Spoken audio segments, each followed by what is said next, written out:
बिजनौर की उस प्राचीन धरती की, जिसकी मिट्टी ने महाभारत के युग को अपनी आंखों से देखा था। हस्तिनापुर के विद्वान, नीतिशास्त्र के ज्ञाता और धर्म के मार्ग पर अडिग यही थे महात्मा विदुर।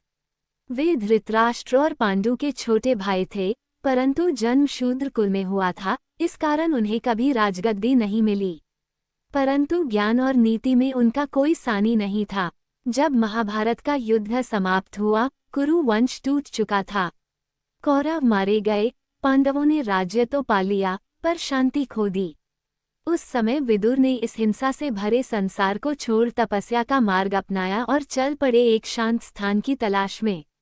चलते चलते वे पहुंचे गंगा के किनारे, जहां वर्तमान में उत्तर प्रदेश का बिजनौर जिला स्थित है। यहाँ की पवित्र भूमि, कलकल करती गंगा और घने वन उन्हें तपस्या के लिए उपयुक्त लगे। उन्होंने यहीं एक कुटिया बनाई और अपना शेष जीवन ध्यान, तप और ज्ञान में समर्पित कर दिया। वही स्थान आज भी विदुर कुटी के नाम से प्रसिद्ध है, एक जीवित प्रमाण है उस युग का जब तपस्वी राजा से बड़ा होता था। महाभारत युद्ध के बाद जब युधिष्ठिर को राज्य मिला, तो उन्होंने अपने भाइयों सहित विभिन्न तीर्थ स्थलों की यात्रा करने का निश्चय किया। इस यात्रा में वे भी विदुर कुटी आए। वहां विदुर से भेंट कर उन्होंने अपने मन की शांति की तलाश की। कहा जाता है, विदुर ने उन्हें नीति और संयम का ऐसा ज्ञान दिया कि पांडवों का जीवन फिर से संतुलित हो गया। युधिष्ठिर ने उस स्थान को धर्मभूमि कहा, जहां सच्चे धर्म की आवाज सुनाई देती है। जब युद्ध समाप्त हुआ, तो बहुत से स्त्रियां और बच्चे बेसहारा हो गए थे। पांडवों और विदुर ने मिलकर यह निर्णय लिया कि उन्हें एक सुरक्षित स्थान दिया जाए। विदुर ने अपने कुटी के पास ही एक बस्ती बसाई, जिसे आज हम दारानगर के नाम से जानते हैं। इस नगर को महिलाओं और बच्चों की सुरक्षा के लिए बसाया गया था। यह नगर न सिर्फ शरण स्थल था, बल्कि शिक्षा, तपस्या और नीति का केंद्र भी बना। समय के साथ यहाँ आश्रमों, पाठशालाओं और वैदिक ज्ञान केंद्रों की स्थापना हुई। आज भी वहाँ के बुजुर्ग कहते हैं कि जब तेज हवाएं चलती हैं, तो दूर से घंटियों और शंख की आवाज सुनाई देती है, जैसे कोई यज्ञ चल रहा हो। कण्वा आश्रम और भरत की कहानी।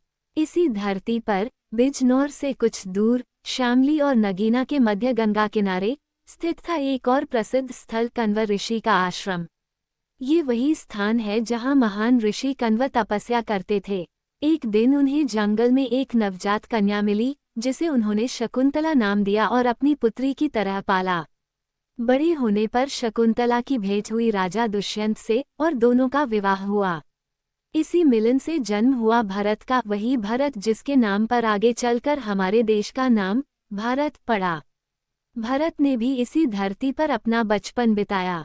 उसने वन्य जीवों के साथ खेलते हुए शौर्य, साहस और नीति सीखी।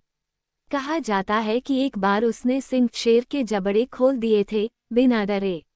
उसकी वीरता से प्रसन्न होकर ऋषियों ने कहा, यह बालक आगे चलकर महान सम्राट बनेगा। महाभारत युद्ध से पहले जब सभी राजाओं ने पांडवों और कौरवों का साथ देने के लिए अपनी सेनाएं भेजीं, तो वे एक स्थान से होकर गुजरीं। वह स्थान आज के सेंधवार गांव के पास स्थित था। इसे तब सेनाद्वार कहा जाता था, यानी सेनाओं का द्वार। यहाँ पर एक विशाल यज्ञकुंड और विश्राम स्थल था, जहाँ सेनाएं रुकती थीं, भोजन करती थीं और युद्ध की रणनीति बनाती थीं। ग्रामीणों का कहना है कि वहाँ आज भी जमीन खुदाई के समय प्राचीन अस्त्र शस्त्र और मिट्टी के बर्तन निकलते हैं, जो उस युग की गवाही देते हैं। बिजनौर की नदियों, घाटियों और गांवों में आज भी बुजुर्ग जब अपने पोते पोतियों को कहानियां सुनाते हैं, तो वे महाभारत, विदुर, शकुंतला और भारत की ही बात करते हैं। कुछ ग्रामीण मानते हैं कि कभी कभी विदुर की आत्मा आज भी गंगा के किनारे प्रकट होती है। एक वृद्ध, शांत, मुस्कुराता चेहरा मानो पूछ रहा हो, क्या तुमने आज धर्म का मार्ग चुना? आज बिजनौर एक आधुनिक जिला है, स्कूल, कॉलेज, बाजार और रेलवे स्टेशन से भरा हुआ। परंतु इसके गर्भ में छिपा है एक पौराणिक संसार, जो इतिहास की किताबों से नहीं, बल्कि धूल भरी पगडंडियों, शांत घाटों और पुराने मंदिरों में सांस लेता है।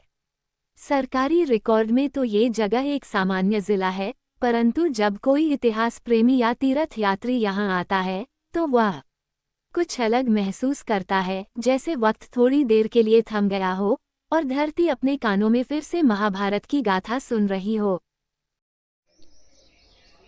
इसी तरह की ऐतिहासिक वीडियो देखने के लिए हमारे चैनल को सब्सक्राइब करें, लाइक करें, कमेंट करें और बेल आइकन दबाना ना भूलें।